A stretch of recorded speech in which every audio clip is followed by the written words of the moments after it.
Hello everyone, কালকেরে হচ্ছে mother's day. তো মাকে তো কিছু একটা দিতেই হবে। আমি ভেবেছি এই বছর বাইরে দিয়ে কিছু একটা মাকে কিনে দেবো।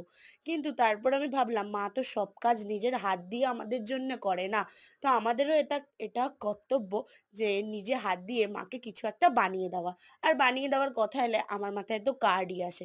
তো কালকেরে মাদার্স ডে আর আজকের আমি কার্ড বানাতে বসেছি। প্রথমে গিয়ে তো নিজের মাকে জিজ্ঞেস করো তোমার মায়ের ফেভারিট কালার কি, সেই কালারেরই কার্ড বানাও। তাহলে কি বলতো, খুব ব্রাইট লাগে আর খুব সুন্দর লাগে। আর আমাকে কমেন্ট করে যেও যে তোমার মায়ের ফেভারিট কালার কি। আমার মায়ের ফেভারিট কালার তো ইয়েলো, বাট এখানে আমি ব্ল্যাক কালারের শিট নিয়েছি।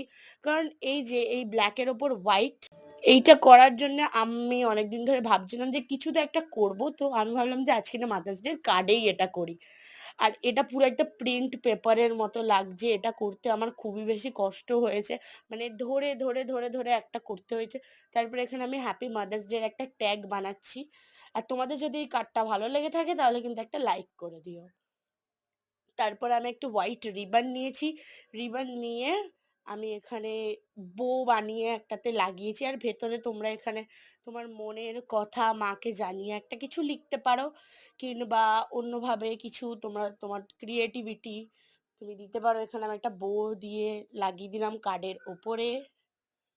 কারো যদি ইচ্ছা হয় বাইরে দিয়ে কিছু কিনে দেওয়ার, সে তো খুব সহজেই সবই কিনে দিয়ে দিতে পারে।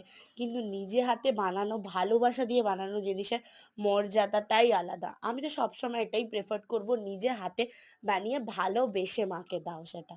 আর এখানে আমি একটা এ মানে স্পটিফাইভের মিউজিক ভিডিওর মতো বানাচ্ছি। এখানে এখানে চাইলে তোমরা কোনো মায়ের জন্য স্পেশাল একটা নোট রাখতে পারো, নিজের একটা কবিতাও লিখতে পারো মায়ের ব্যাপারে যদি লিখতে হয়, কিংবা মায়ের এখানে একটা ছবি লাগাতে পারো। এটাও কিন্তু খুব ভালো লাগবে।